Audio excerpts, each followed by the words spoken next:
Shalom, Bapak Ibu yang dikasihi oleh Tuhan. Dengan kami kembali di program 5 Menit Penuh Harapan. Kita masih terus berkutat di sekitar Hakim Otniel, hakim pertama di Israel. Bapak Ibu, satu-satunya hakim di mana di masa dialah Israel kompak 12 suku bersama-sama. Bapak Ibu yang dikasihi oleh Tuhan. Nah, Otniel ini adalah anak dari Kenas. Kenas adalah adik dari Kaleb, kita sudah melihatnya kemarin. Nah, Bapak Ibu, Kaleb itu punya anak perempuan. Anak perempuannya itu bernama Aksa. Dari kata Aksa itu kita bisa mengerti bahwa yang terkandung di dalam kata itu adalah bahwa dia anak kesayangan. Putri dari Kaleb ini adalah putri kesayangan Kaleb yang sangat dia kasihi. Nah, Kaleb pernah berkata demikian, kepada orang yang menaklukkan Debir akan diberikan Aksa, anak perempuannya, sebagai istri. Nah, di dalam Yosua 15 ayat 17b, Bapak Ibu, Hakim-Hakim 1 ayat 13b, kita diberitahu di sana, Bapak Ibu, bagaimana Kaleb berkata, siapapun yang bisa menaklukkan Debir akan diberikan anak kesayangannya, putri kesayangannya sebagai istri. Nah, Otniel kemudian tampil ke depan. Otniel menjadi seorang pria yang begitu pemberani, Bapak Ibu. Dia mengusir orang Aram, Bapak Ibu yang dikasihi Tuhan, dibawa kepemimpinannya. Kemudian 40 tahun masa damai yang luar biasa oleh karena Hakim Otniel yang dipenuhi dengan roh Tuhan. Seorang pria pemberani. Nah, Aksa, anak dari Kaleb yang kemudian menjadi istri dari Hakim Otniel ini, adalah seorang wanita yang begitu taat kepada orang tuanya. Sehingga kepada pilihan orang tuanya, dia taat, dia tidak membantah, dia mengikuti, Bapak Ibu yang dikasihi Tuhan. Nah, Otniel menyelamatkan Israel dari tekanan Kusyam Rishyataim, itu Bapak Ibu yang dikasihi Tuhan. Oleh karena itu, setelah Kaleb menghadiahi Aksa, anaknya menjadi istri dari Otniel, keadaan begitu baik dan damai di Israel. Apa yang kita bisa pelajari? Ada beberapa hal, Bapak Ibu, jika kita kemarin bisa melihat bagaimana Otniel itu masih bersaudara dengan Kaleb.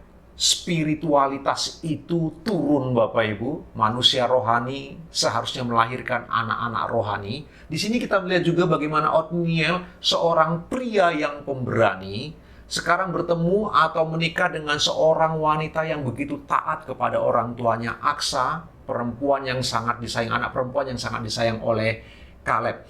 Bapak Ibu, kita bisa belajar banyak hal di bagian ini, Bapak Ibu yang dikasihi Tuhan ya. Kadang-kadang kita sebagai orang tua, kita menuntut anak mantu kita seperti keinginan kita. Kita menuntut anak kita menemukan pria yang terbaik atau wanita yang terbaik. Kita menuntut sebagai orang tua pingin sekali jodoh dari anak kita adalah orang-orang hebat, orang-orang kuat, orang-orang tangguh. Pertanyaannya, apakah Bapak, Ibu, dan saya mendidik anak-anak kita sendiri menjadi orang-orang yang kuat dan tangguh? Apakah kita sebagai orang tua mendidik anak-anak perempuan kita menjadi anak-anak yang setia, yang taat, yang hormat, yang mengasihi orang lain, mencintai orang lain? Apakah kita melatih anak-anak laki-laki kita untuk seorang pria yang pekerja keras, bertanggung jawab, mengasihi keluarga? Kadang-kadang kita menuntut anak kita punya pasangan yang terbaik, tapi kita lupa mendidik anak kita menjadi anak yang terbaik. Bukankah orang tua di luar sana juga pingin anaknya mendapatkan jodoh yang terbaik? Jika setiap orang punya pikiran yang sama, ingin pasangan dari anaknya adalah pasangan yang terbaik, maka orang tua harusnya melatih pertama-tama anaknya untuk menjadi pribadi yang bisa menjadi pasangan yang terbaik bagi pasangannya kelak.